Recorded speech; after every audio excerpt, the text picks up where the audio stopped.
D'accord. Mais qu'est-ce que je veux dire? Le Kelvin Voigt, il s'utilise ce modèle-là qu'en fluage. Et D étoile, c'est le module dédié au fluage. D'accord. Donc, dans les deux cas, on a étudié que le fluage, que ce soit avec Maxwell ou Kevin Vogt, quand même. Non, j'ai pas fait. Je vais rouvrir le coup. Désolé.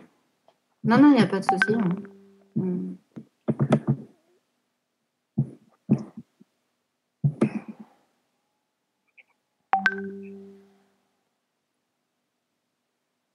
Hum.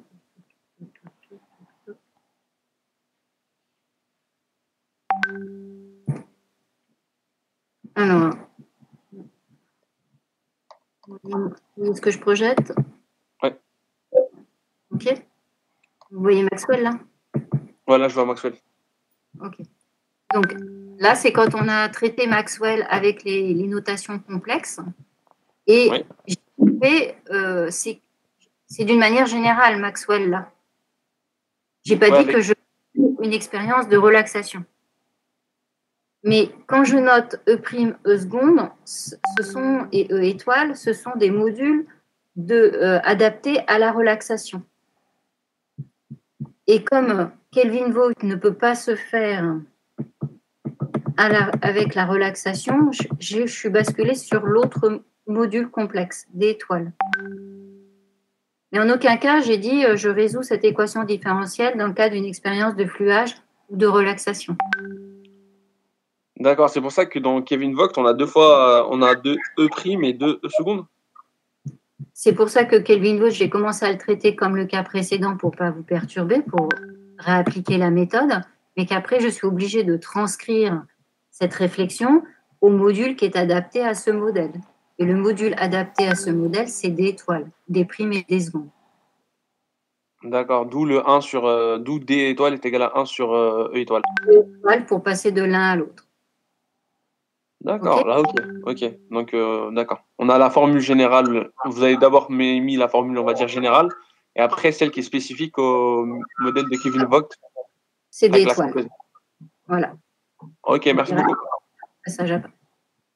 Ok, donc ce que je propose, c'est de revenir à un exercice que je n'avais pas traité en fin de chapitre 1, parce que je voulais avancer par rapport au TD, et donc, où est-ce qu'il est? Donc ça, je le ferme.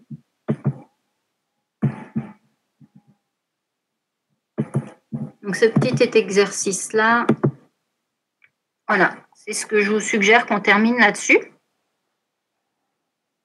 Ça vous laisse un petit peu de temps de bien digérer toutes les notions qu'on a pu faire dans les autres chapitres, les chapitres thermiques, les chapitres mécaniques, avant que les exercices arrivent en TD. On va reprendre ce petit exercice-là. Donc, qu'est-ce qu'on avait à faire dans cet exercice? C'est un échantillon de polystyrène a été synthétisé. Une fois qu'il est synthétisé, on va le fractionner parce que c'est à l'issue de la synthèse, c'est un polymère qui était polymoléculaire ou polydisperse, ça veut dire pareil. Donc, on l'a fractionné grâce à une technique de chromatographie d'exclusion stérique, mais qui est quantitative. Celle que je vous ai présentée, elle était analytique. C'est analysé et le produit allait à la poubelle. Il existe aussi une SEC quantitative qui permet de faire ça. Donc, ce polystyrène qui était initialement, après la synthèse, polydisperse, eh bien, on l'a fractionné en des lots et chaque lot est une fraction isomoléculaire qui a une masse molaire bien précise, qui est dans la dernière colonne. Donc, on l'a fractionné en 8 lots, 8 fractions.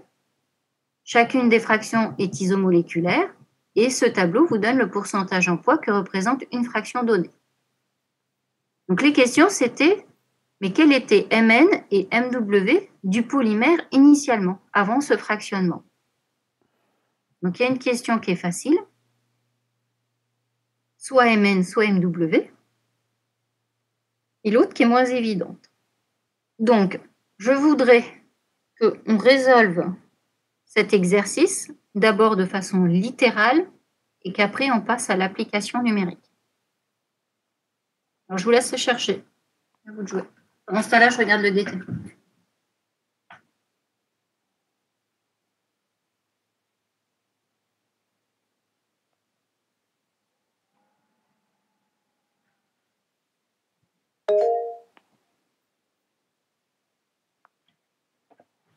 Une question?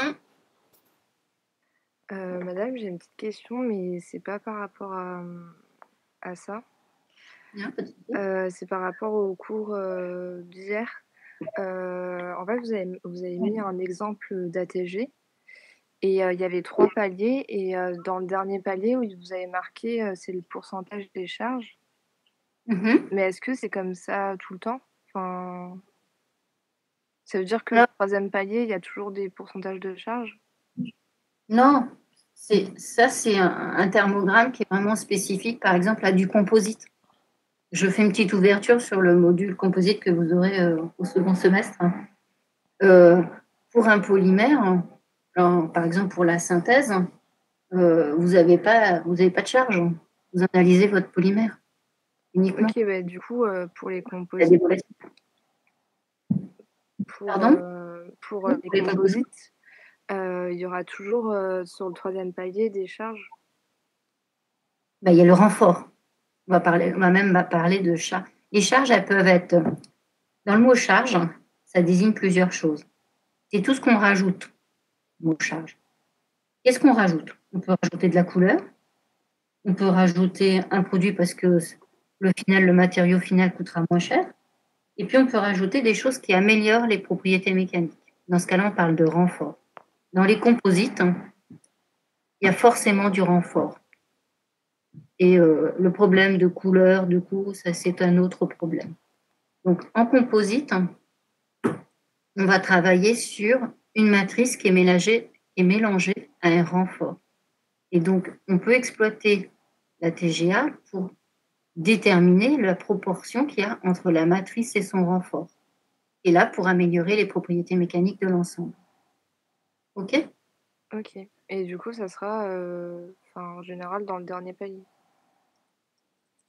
Mais les renforts, ils interviennent après. Hein, ouais. Ok. Merci. De rien.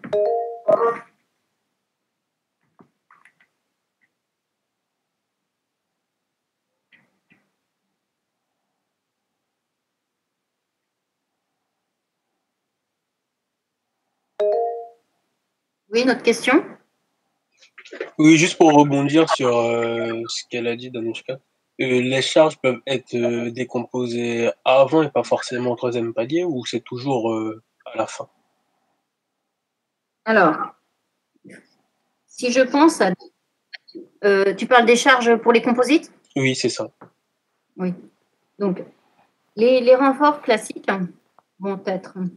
Qu'est-ce qu'on a? Du verre. Alors, c'est sûr que là, ça va résister plus que le polymère. Les fibres de carbone, ça va résister plus que le polymère. Éventuellement, on peut aussi avoir des renforts qui sont de nature polymérique. Ces renforts, donc ça va être des polymères très très solides et tout.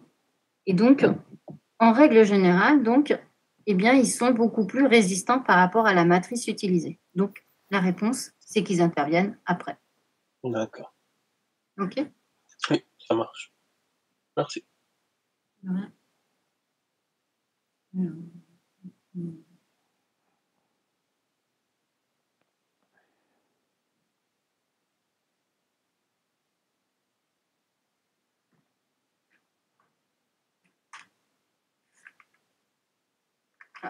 Donc, effectivement, j'ai mal tourné les pages de mon agenda. Vous avez raison. La semaine prochaine, c'est Madame Brock que vous avez lundi après-midi. C'est la semaine d'après. On se retrouvera pour faire des exercices. Et le lundi 14 décembre, après-midi. Je vous aurai le matin en TP, certains, et l'après-midi, tous ensemble, où on s'entraînera sur des exercices. Voilà, vous aviez raison. Ok, je vous laisse réfléchir à le petit exercice.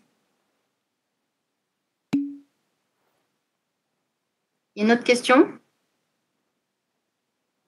Le lundi après-midi, vu que c'est du cours, toute la promo, ça sera à distance. Donc, on se verra pour certains le matin. Et je sais que Ludovic Legrand vous a décalé les séances de cours pour que vous ayez le temps de rentrer chez vous. Donc, on aura cours le lundi 14 à 14 heures. Voilà, pour vous laisser le temps de rentrer chez vous après le TP du matin.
Oui, une question? Une question, il s'agit de l'exercice. Vu qu'on dit que chaque fraction est sensiblement isomoléculaire, ça veut dire que chaque fraction, le Mn et le Mw, sont sensiblement les mêmes. Oui, et du coup, on parle de grand M, une valeur fixe. Il n'y a pas de moyenne. Donc ici, mon crayon, ça c'est M1. Ici, c'est une valeur précise, M2, et il n'y a pas de moyenne. Et le tout, quand tout est mélangé, parce que là ils sont séparés, eh bien le polymère, on est obligé de parler en moyenne. Il est caractérisé par Mn et Mw et des barres. Est-ce que j'ai répondu à ta question? Ouais. Donc dans chaque lot, il y a une seule valeur de masse molaire. Dans chaque fraction, il y a une seule valeur de masse molaire qui est précise.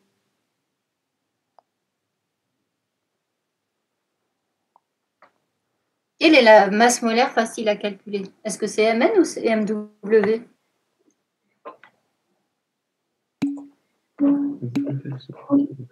Voilà. Donc Mw, je vais te donner la bonne réponse. C'est facile à calculer parce que la formule qu'il a donnée fait intervenir les grandeurs qui sont données dans l'énoncé. C'est-à-dire Mw, sa définition sur I, dWi, grand MI. WI étant les pourcentages en poids ou fractions en poids. Et grand MI, c'est les masses molaires individuelles de chaque fraction isomoléculaire. Donc, effectivement, c'est la définition de MW, et les grandeurs dans cette définition, c'est celle de l'exercice. Donc là, il n'y a rien à démontrer, on va appliquer directement cette formule. Par contre, pour Mn, eh bien, il y aura à établir une formule littérale avant de passer au calcul. Donc, je vous laisse calculer MW.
Donc, petite précision pour l'examen, je mets des points pour la rédaction, je mets des points pour les lignes intermédiaires.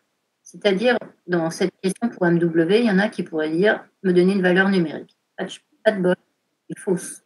Aucun point.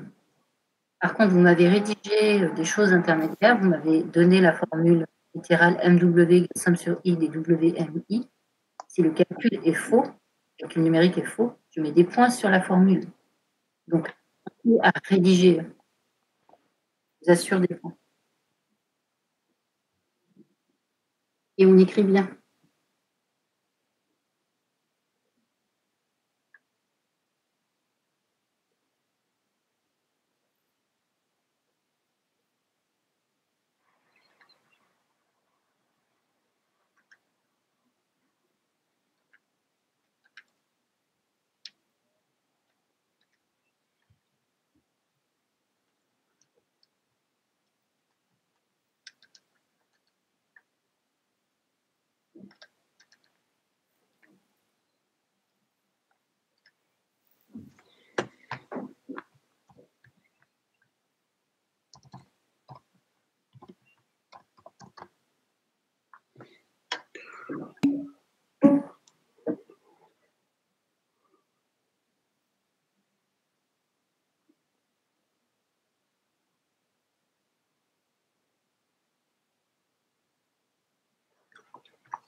Tout le monde a l'application numérique? Eh bien, on attend encore un peu.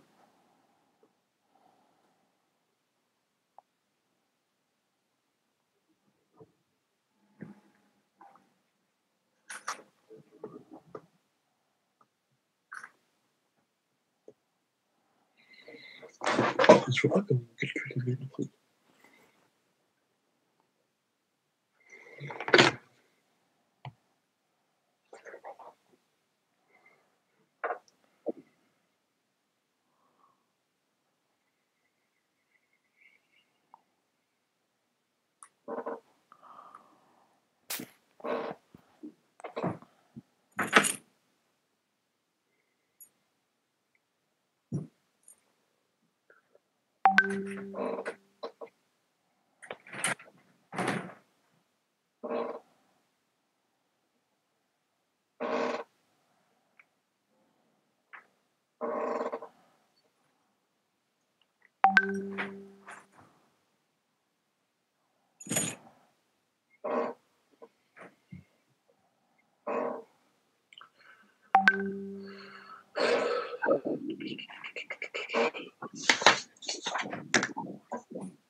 Tout le monde a obtenu une valeur, qu'on confronte un peu nos résultats.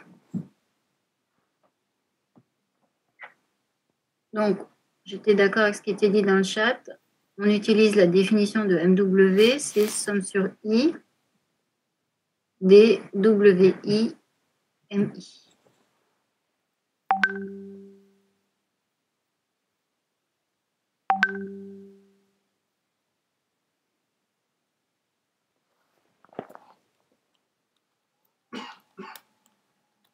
Bon, on va faire un commentaire. Il y a deux valeurs déjà dans le chat. Et on me dit c'est 51 760.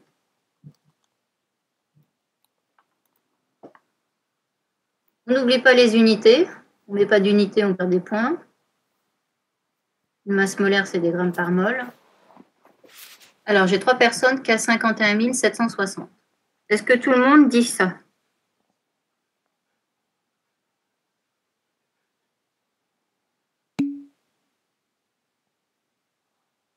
Ok, apparemment, on calcule, tout le monde obtient la même chose. Est-ce que c'est ça qu'il faut écrire? Est-ce que c'est la valeur qu'il faut écrire?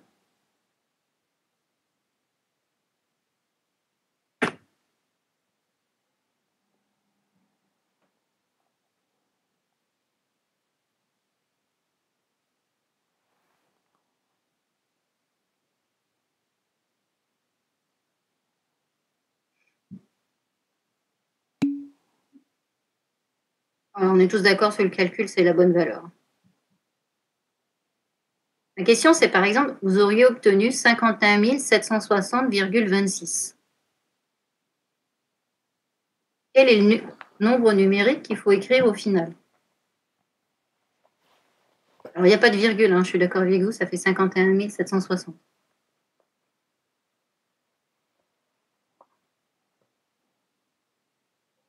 Mais supposons qu'on aurait eu 51 760,26. On peut arrondir car c'est une moyenne.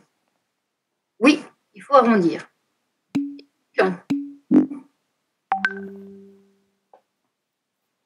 Il faut arrondir, mais on arrondit jusqu'où? On ne peut pas être si précis. Mon virgule 26, oui, on a l'air complètement ridicule.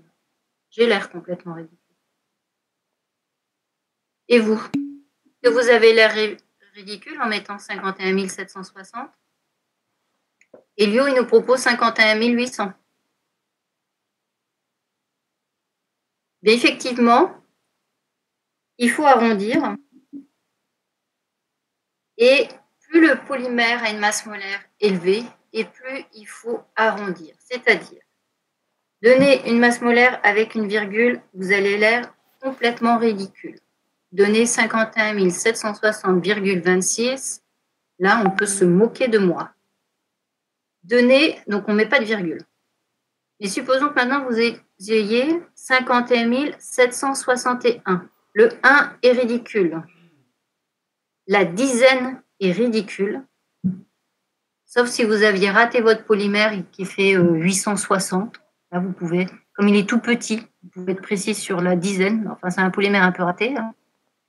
Et plus vous allez avoir un chiffre grand, et plus vous arrondissez à la centaine, au millier. Donc, je suis d'accord avec Elio, sans réflexion, sans réfléchir, 51 800 grammes par mol, voire 52 000, mais pas en dessous. Voilà. Pas en dessous de la centaine. Là, déjà, on a passé 50 000 grammes par mol. Donc, c'est quand même quelque chose de grand. Donc, le plus précis qu'on donne, ici, c'est la centaine. Mais comme j'aurai un calcul à faire sur des barres, je vais garder ce chiffre-là, 51 800. Ils ont tous la même fraction XI. Non, pourquoi? Pourquoi ils auraient la même fraction XI? Non, j'en sais rien. Aucune idée. Il n'y a pas de raison. Ah, pour le calcul de Mn, c'est un peu compliqué. Donc déjà, vous avez compris, là, il n'y avait pas de difficulté sur MW. L'occasion était de discuter à quelle précision on donne les résultats. Moi, ce que je vous invite à faire, bon, c'est une méthode, hein, ça n'engage que moi, c'est que je donne une valeur peut-être un petit peu précise tout de suite après avoir fait le calcul. Ça me permet de le refaire et de revérifier. Et tout de suite après, je mets, pour ne pas avoir l'air ridicule, j'arrondis. Mais on ne donne jamais plus précis qu'une dizaine. Voilà. Donc ceux qui me mettent des virgules, c'est pas beau. Hein. Donc ici, on pouvait arrondir au plus précis à 51 800 grammes par mol. Bon, ok. Maintenant, bon, on va passer à Mn. La difficulté de l'exercice, c'est pour calculer du Mn. Mn, sa définition, c'est somme sur I des XI MI. Ou alors, on peut utiliser la formule somme sur I des NIM sur somme sur I des NI.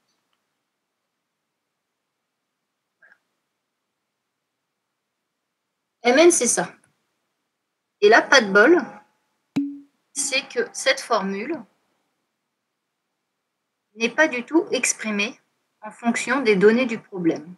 Donc, vous allez modifier cette formule pour faire apparaître les données du problème qui sont WI et MI.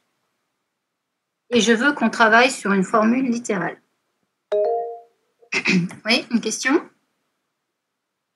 Mais on ne peut pas prendre les EMI, faire le EMI sur la somme des EMI totales. Excuse-moi, c'est haché la conversation, tu peux répéter? On ne peut pas faire EMI sur somme des EMI pour trouver notre petit NI. Pas de NI. Excuse-moi, je ne te comprends pas. Laissez tomber, c'est pas grave. Je pensais faire un calcul, mais du coup, c'est faux. On n'a pas le nombre de moles dans chaque fraction. Oui, mais je pensais qu'avec la masse molaire de chaque fraction, on pouvait le faire. Bah oui, mais comme t'as pas les masses molaires vont te servir que si tu as un nombre de moles ou une masse. Non, Ni l'un ni c'est tout. ouais. Donc, il va falloir partir de la formule dont on dispose. Mn, sa définition, c'est somme sur i des xi-mi, qui nous a permis d'aboutir à cette formule-là. J'ai mis les deux, somme sur i des ni sur somme sur i des ni. Et il faut faire apparaître les données de l'exercice, qui sont précisément, en tout cas pour les fractions massiques. Donc, au final, tout ce qui est mol, on doit le faire disparaître au profit de la petite masse MI, qu'on fera disparaître au profit de la fraction massique WI. Il faut y aller étape par étape. Donc, je répète, on va partir de ces formules-là, vous choisissez qui vous voulez, mais tout ce qui est mol, on transformera en masse pour converger vers la donnée du problème, qui est une fraction massique. Je vous laisse chercher.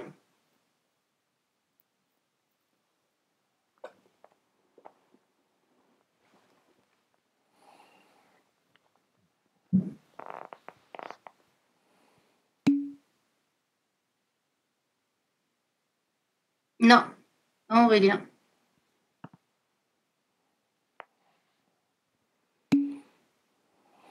Alors, vous êtes, parce qu'il est presque l'heure, je vais utiliser la relation qu'il y a entre les moles et la petite masse MI. Petite masse MI, c'est quoi? C'est NI fois MI. On vérifie, c'est des grammes. Ici, c'est des moles. Et ici, c'est des grammes mol moins 1. Ma formule est correcte. Encore une fois, hein, c'est peut-être l'air bête pour décrire ça, mais je vois tellement cette formule fausse dans les copies que, le ridicule, on écrit cette formule, on réfléchit sur les unités pour vérifier que notre formule n'est pas fausse. Je vois trop d'erreurs dans les copies sur ça. Et qu'est-ce que je veux faire apparaître? WI. Donc, vous m'écrivez la définition de WI. C'est la petite masse MI sur somme sur I de toutes les masses MI. Voilà, donc on ne va pas utiliser le nombre de Avogadro, on va utiliser ces deux petites formules.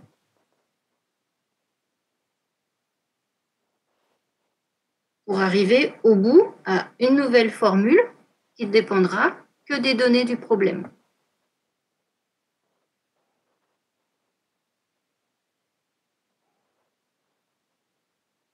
Donc, est-ce qu'on part de cette formule-là ou on part de cette formule-là? Est-ce qu'on parle de la définition ou on parle de la formule qu'on a établie ensemble?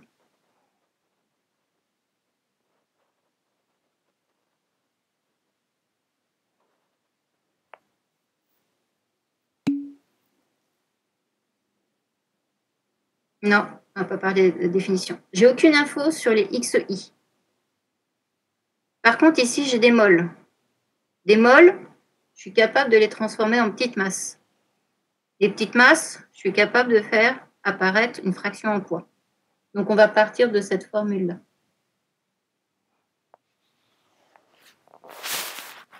Vous pourriez aussi la redémontrer, hein, en reprenant la définition puis obtenir rapidement ça, hein, c'est vite fait. Mais si on peut partir directement de ça.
On va être là, je vous montre la solution.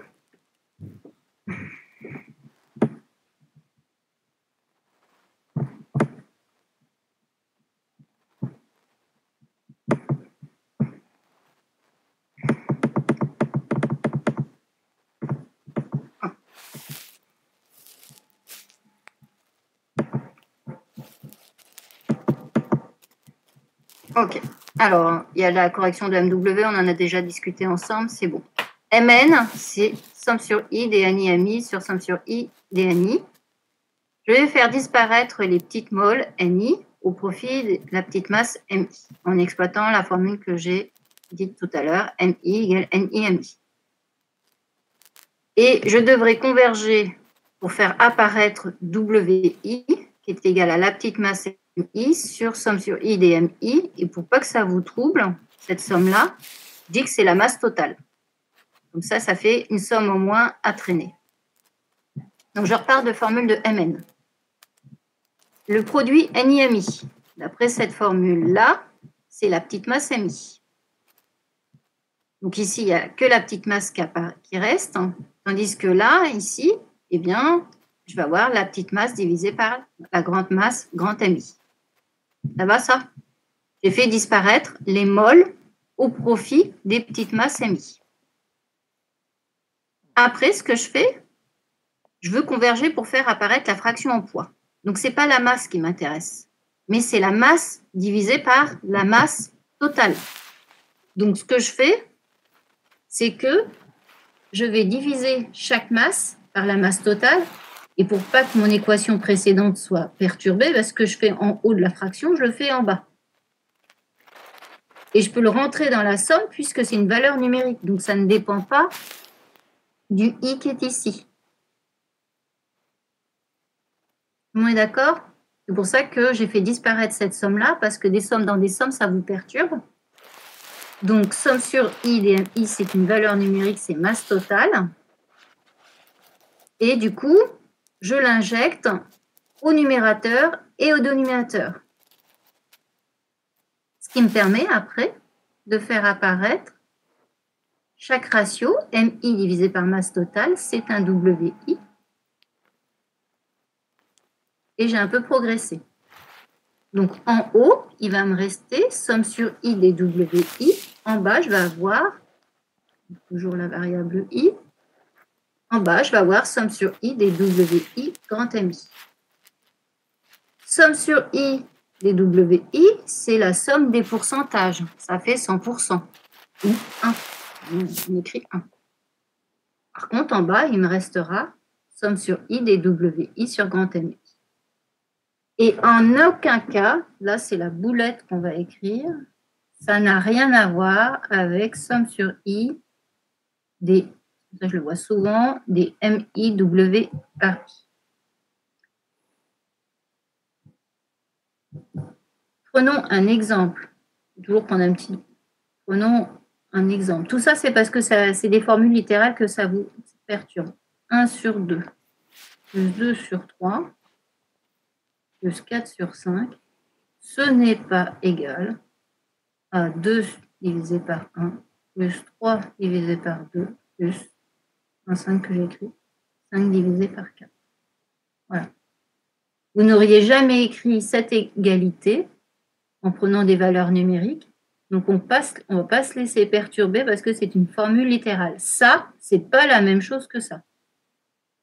Donc, ça, c'est notre formule finale. On vient de démontrer, et je vous conseille de refaire rapidement cette petite démonstration de la connaître, elle est utile, de savoir Mn, l'exprimer en fonction des fractions en poids. Et vous pouvez faire pareil pour MW, l'exprimer en fonction des fractions en nombre. Ça pourrait être aussi un exercice. Donc, on a notre formule littérale qui est là. Après, c'est plus que du calcul. Comme je vous ai dit, ici, j'ai fait apparaître une valeur précise si je veux vérifier mon calcul, mais tout de suite après, j'écris quelque chose où je n'ai pas l'air ridicule. 32 291, c'est ridicule. C'est 32 300. Et après, vous que avez Mn et Mw, vous pouvez calculer des barres facilement.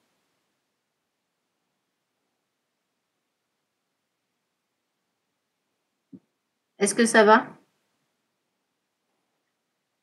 Voilà, donc il faut vous habituer à travailler avec des formules littérales et pas se laisser perturber par ces sommes.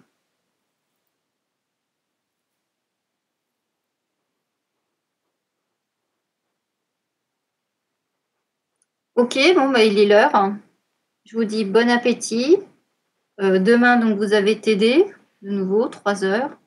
Vous allez avoir une bonne série de TD, là. Et puis, nous, on se retrouvera en TP et pour une dernière série d'exercices, un lundi après-midi, 14 décembre. Allez, Ken, je ne vous vois pas.